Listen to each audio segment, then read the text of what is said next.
Hey, what's up, everybody? Welcome back. I am the Gerbil. I want to talk about the next era that's arising in about 3 weeks' time. So I think what Capital Games is going to do, and I'm going to show you how they've already told us this is coming. I think what they need to do is introduce the next era not as characters that we chase, but as ships. I think in a week or two, they're going to introduce the next era, and it's going to be ships. And I think it's going to be ships tied to the pirates. I think we're getting a pirate fleet, and I'll just go ahead and spoil that right now. It's this right here. This right here. Get the right screen. There are two potential capital ships we could get out of the existing units. They could gate this next fleet behind GL Hondo, which is like I know some of you right now are saying they're never going to do that. Yes, they will if they think it will make them money. We have given CG excuse after excuse for everything, and if they think that it's going to make money, they're going to do it. Just plain and simple. I mean, look, they charge us anywhere from $100 to $300 per character release as a marquee to start playing it, within the first week. Yeah, if we can normalize that, then they can normalize gating a capital ship behind a galactic legend, especially since capital ships are where most players get the bulk of their crystal income through Fleet Arena. So if they don't do that, though, option B would be Brutus and the recent Skeleton Crew capital ship that we saw in several episodes of the Skeleton Crew. And I think Brutus is the logical fleet leader for that, not Silva. He's, spoiler alert, he is in charge until about 20 minutes into episode 1, where Brutus overthrows him, mutiny. And then as far as the rest of the fleet, look, we only need 5 ships to round out a fleet. I actually pointed this out nearly 3 years ago in a video that was pretty popular for my channel, that I said 5 is the new 7. You don't need 7, you only need 5. And here we've got them. See, why did Capital Games put Staros and Enfys Nest in the pirate lineup? Was it just to give us an early, usage when they gave us ithano? I don't think so. I think it was because they knew this was coming and they needed pirate ships. Staros had her own, the Volt Cobra, and Enfys was seen using the buckshot in the Solo movie. Vane was presented a couple of times in a couple of different places. If we jump over here, so here's Vane in The Mandalorian. We see him flying a snub fighter a couple of times in light and darkness, and then he was of course in Skeleton Crew also. So we know Vane is a capable pilot. In Skeleton Crew, unfortunately, we see it mostly getting blown to high waters, but that is the potential capital ship right there, if it's not Hondo. Now, what about Hondo? I mean, Hondo is my hope. This is one of spoiler alert here. Hope you've watched the Clone Wars and Rebels. I don't remember which one this came from, but there's Hondo escaping on his potential capital ship, and he has a whole fleet of pirates that you see him with a couple of times. And then ithano right here, people totally forget that ithano and guigold are actually in A Force Awakens. I heard a lot of people go, who are they? Where were they? Why are they basically making up characters that being Capital Games? Well, they're not making up characters. They were in The Force Awakens. Here they are. They're talking to Finn. They walk out the building together, and then they go board his ship, which I just called the Martini. I know it's not called the Martini. It's actually called the Misan Martinet. Probably saying that wrong. And then of course Silva and Smee.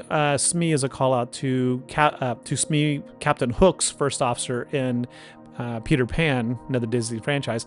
But the Onyx Cinder would round that out. So we have a fighter, we have 3 more pirate ships, and then we got the Onyx Cinder, which is, spoiler alert, actually a really amazing ship.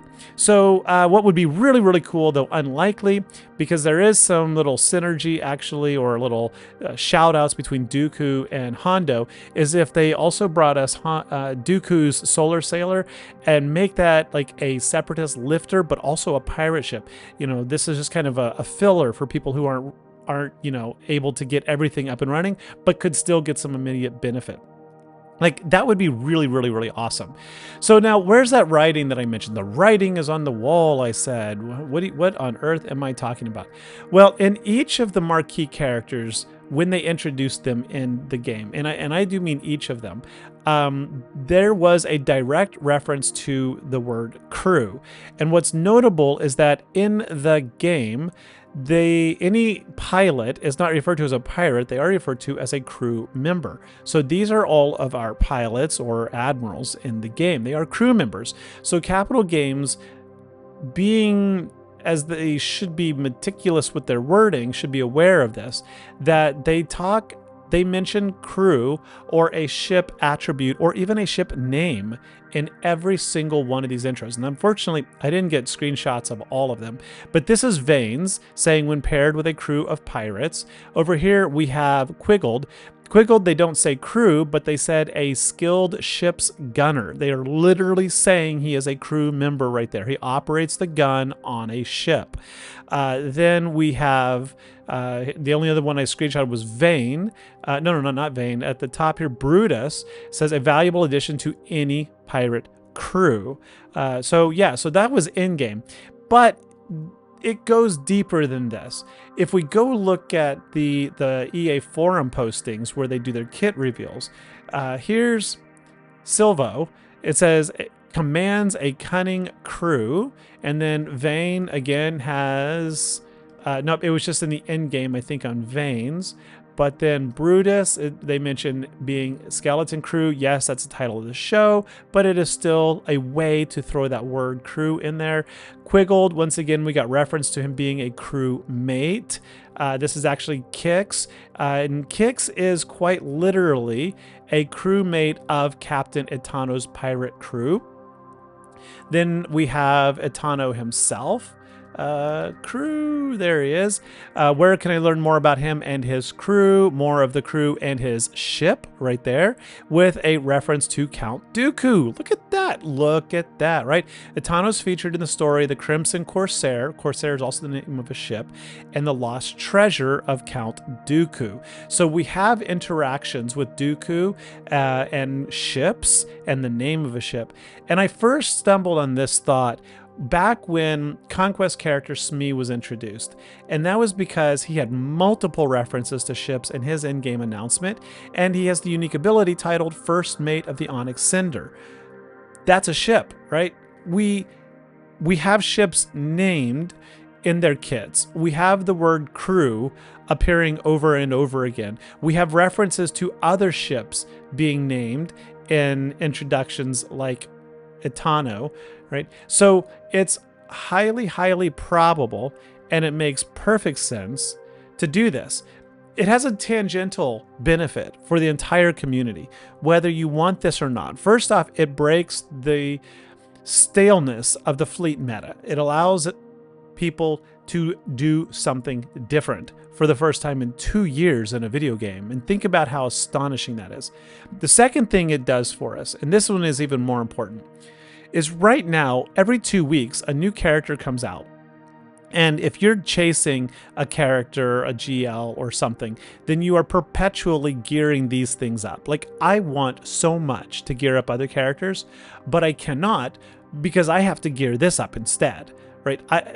Anybody chasing anything feels the pressure to do that.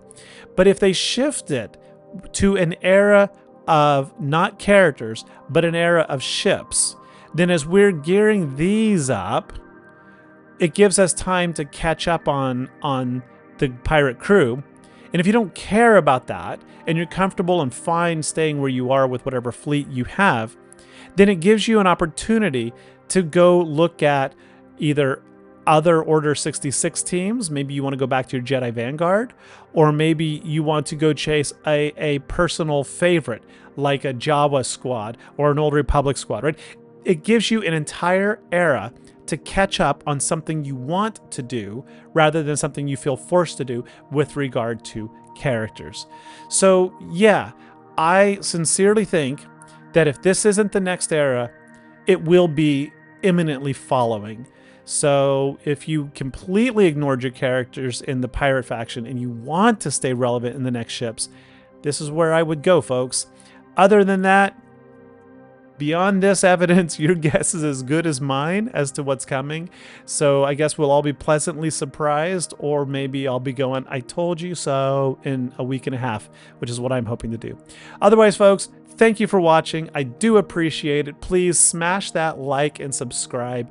Pretty please, less than a fourth of you who watch my channel are actually subscribed. Hit the subscribe button, please. I do post videos whenever the hell I feel like it. So I'm definitely not going to flood your playlist, all right? I'm not.